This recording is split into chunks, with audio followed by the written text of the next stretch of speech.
देश की सबसे बड़ी एयरलाइन इंडिगो ने कल 550 से ज्यादा उड़ानें रद्द कर दी। गुरुवार को दिल्ली, मुंबई समेत 10 से ज्यादा एयरपोर्ट पर 550 से ज्यादा उड़ानों को कैंसिल किया गया।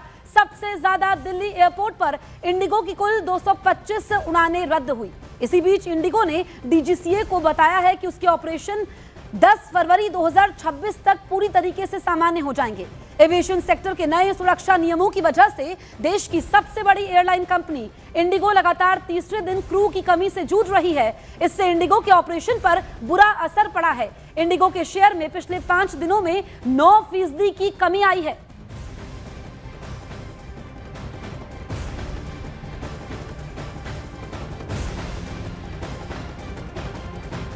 तो दिल्ली एयरपोर्ट पर इंडिगो की 250 उड़ानें रद्द हुई। हैदराबाद से कोची जाने वाली फ्लाइट कैंसिल हुई, जिसकी वजह से यात्रियों को काफी परेशानी झेलनी पड़ी। एक दिन में इंडिगो की 550 से ज्यादा उड़ानें रद्द हो चुकी हैं। आज भी दिल्ली एयरपोर्ट से 225 उड़ानें रद्द हुई हैं। पिछले 3 दिनों में इंडिगो की उड़ानों के साथ ये समस्या चल रही है। इस तरह वजह से हजारों यात्री परेशान हैं। हैदराबाद एयरपोर्ट पर यात्रियों ने जमकर हंगामा किया। हैदराबाद से कोची जाने वाली इंडिगो की उड़ानें रद्द कर दी गई, जिसके बाद खफा यात्रियों ने जबरदस्त हंगामा किया। गोवा एयरपोर्ट पर भी ऐसी ही तस्वीर देखने को मिली, जहां पर इंडिगो के यात्रियों ने जमकर हंगामा किया। फ्लाइट रद्द होने और लेट होने की वजह से गुस्साए यात्रियों ने एयरलाइंस के खिलाफ जोरदार प्रोटेस्ट किया। तो आप देखिए कि जिनको मंजिल तक पहुंचना था वो पहुंच ही नहीं पाए। किसी को मेडिकल इमरजेंसी थी, किसी को अपने से मिलना था। आप देखें कि देश के अलग अलग इलाकों से ऐसी ही तस्वीरें सामने आई है, जहां पर यात्रियों ने जबरदस्त हंगामा किया। हमारी सहयोगी प्रियंका कांडपाल हमारे साथ लाइव मौजूद हैं, सीधे उनका रुख करते हैं। प्रियंका, हम अलग अलग हवाई अड्डों से ऐसी ही हंगामे की तस्वीरें देख रहे हैं। आज की क्या स्थिति है, सबसे पहले आप ये बताइए। देखिए, मैं अभी तक की अगर बात करूं, 10 बजे तक की अगर हम बात कर रहे हैं तो 400 से ज़्यादा फ्लाइट अभी 4 मेजर एयरपोर्ट, जिसमें मैं बॉम्बे इंक्लूड नहीं कर रही हूं, इन्हीं में कैंसिल हो गई है। हैदराबाद में 92, दिल्ली में 225, बैंगलोर में 102, पुणे में 32 इंडिगो की फ़्लाइट कैंसिल हो गई है। 400 से ज़्यादा 10 बजे तक ही ये फ़्लाइट कैंसिल हो गई है और ऐसे में दिन भर इन आंकड़ों का बढ़ना लाजमी है। कल जो स्टेक होल्डर्स थे उसके साथ जो राम मोहन नायडू हैं, एविएशन मिनिस्टर, उन्होंने मीटिंग की थी तमाम स्टेक होल्डर्स को बुलाकर। इंडिगो के लोग भी वहां पर थे। उससे पहले इंडिगो को डीजीसीए ने तलब भी किया था, इंडिगो को लताड़ लगाई गई थी। प्रियंका, मैं आपको रोकूंगी। Captain CS Randhawa, pilot association of India से हमारे साथ फोन लाइन पर मौजूद है। कैप्टन रंधावा, जो इस वक्त स्थिति है, इसको लेकर के आप क्या डिटेल्स हमसे शेयर करना चाहेंगे?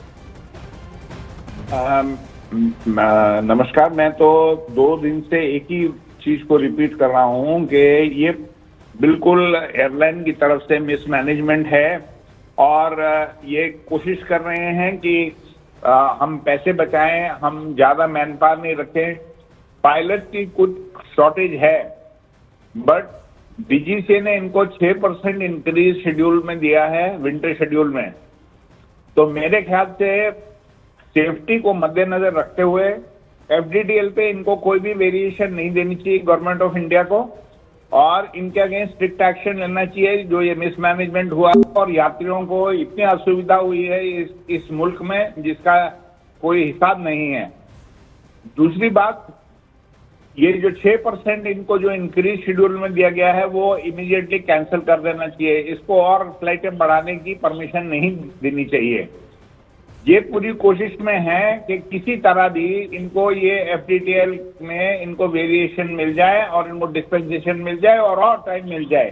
2.5 साल से इन्होंने कुछ नहीं किया है इस चीज को लागू करने में, और ये सेफ्टी के मद्देनजर ये बहुत जरूरी है कि ये एफडीटीएल जो है, ये हाईकोर्ट, दिल्ली हाईकोर्ट ने इसकी मंजूरी दी है, तो उसको इम्प्लीमेंट करना बिल्कुल आवश्यक है।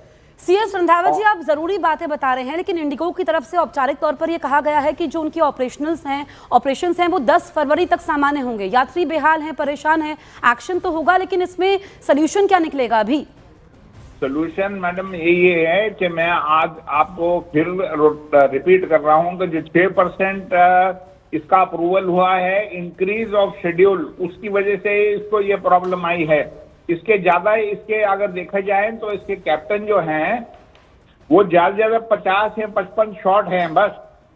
उससे को 1200-1400 फ्लाइट थोड़ी कैंसिल हो जाएंगे 3 दिन में।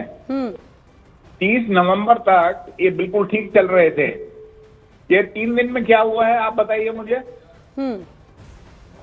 अगर कोई प्रॉब्लम होती तो इन्होंने जैसे एफडीटीएल ठीक है। को ये महत्वपूर्ण बात आप Second बता phase रहे हैं सीएस रंधावा जी, और तभी तो डीजीसीए ने जो है यहाँ पर एक्शन भी लिया है, स्पष्टीकरण मांगा है। शुक्रिया आपका तमाम जानकारी हमसे शेयर करने के लिए। मेरी सहयोगी प्रियंका हमारे साथ लाइव मौजूद है। प्रियंका, जैसा सीएस रंधावा कह रहे थे कि 30 नवंबर तक तो सब कुछ ठीक था, अचानक से ये क्या हो गया? 30 नवंबर तक भी सब कुछ ठीक नहीं था और यही कारण है कि इंडिगो को तलब किया था डीजीसीए ने, क्योंकि केवल नवंबर के महीने में ही 1232 फ्लाइट जो है वो कैंसिल हुई थी, जो अपने आप में बहुत बड़ा डेटा है। और इसका मुख्य कारण जो है वो एफडीटीएल को ही माना जा रहा है कि क्रू क्रंच की बात हो रही है। एफडीटीएल में बेसिकली पायलट्स के लिए रेस्टिंग के नियम को लेकर आए गए हैं ताकि पायलट फटीग ना हो, वो थकान में ना रहे, क्योंकि पायलट पर ही पूरे प्लेन की सुरक्षा का जिम्मा रहता है। नए नियम जो है उसके अनुसार पायलट को 8 घंटे ड्यूटी करनी है, 24 घंटे की अगर शिफ्ट है तो उसमें 10 घंटे का 1 गो मैंडेटरी रेस्ट होना है। तो ये तमाम चीजें जिनको लागू किया जाना था और 2 साल ये दिए गए थे इन तमाम नियमों को लागू करने के लिए। कल इसी को लेकर इंडिगो को लताड़ लगाई गई है कि आपके पास अच्छा खासा टाइम था, आपने इसे लागू क्यों नहीं किया है। अब इंडिगो ने 10 फरवरी तक का समय मांगा है कि उन्हें एफडीटीएल नियमों से छूट दी जाए। ये जो कियोस्क बना हुआ है, पहले कहा गया था 48 घंटे में ठीक होगा, अब कल ये जानकारी दी गई है कि 3 दिन और, यानी कि आने वाले 3 दिन और भी दिक्कत थी। इसी वजह से जो है अब यहाँ पर इंडिगो को लताड़ भी लगाई गई है।